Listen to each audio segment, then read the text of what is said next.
at a time when we all need to be staying at home to keep each other safe, there's a potential for losing the connection with our audience that we've built up, because I think a lot of us used to bump into people that were in our virtual orbit in person quite a lot, whether that's at in-person networking meetings, whether it was more socially, because we just have things in common.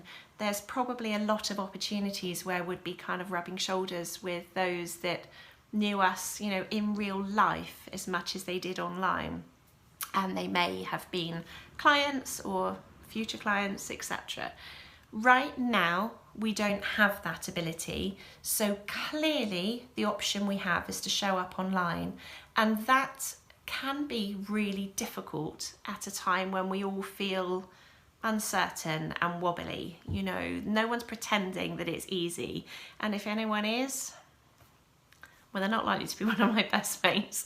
But we still need to keep up that connection, and the way we connect with people is remembering that our businesses are personal. That's where personal branding comes from, and by keeping that in mind, it makes the showing up thing less scary, because we are just talking from one business, one person to another person running their business. Whether that's a team, whether that's an individual, it doesn't matter. It's people connecting with people that make this work.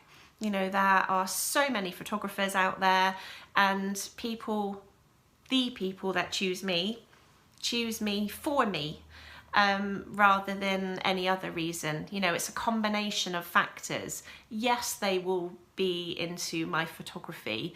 You know, they'll probably be a little bit like me, where attention to detail is really important, quality is an absolute given, reliability, etc. And every single one of my clients is very professional. Now, they might be a bit fun and zany and quirky, and, you know, I've had photo shoots with people which are literally had both of us crying with laughter. And, you know, it's professional is often deemed to be kind of quite straight and corporate, I think. It's not. Professional's a code of conduct, isn't it? It's the way we manage ourselves, you know, the ethics and all of those things. So yes, my clients tend to be quite professional, and for that reason, amongst others, you know, if I suddenly just turned into a flake right now and just disappeared from, you know, from video and sort of showing up, and or just turned up in a right old wreck, it would be really weird, because that's not my brand, that's not me as a person, and it's certainly not my business. So it's keeping in mind what your audience is buying into you for at the moment. If you need to have a little bit of guidance in terms of how to show up and what to say, and think about who you normally talk to and why they are interested in you, and speak to that, because you're still going to have that in common, and the chances are you understand what they're going through at the moment way more than someone else might, because you're used to talking to them. So they are also going to be feeling scared. They're going to be worried about all sorts of things, but probably not least the health of their, you know, family members, and, you know, the longevity of their business and their clients. And we've all got, you know, complicated little webs around our own personal lives. So you'll know that about them. So just keep that connection alive, keep talking to them.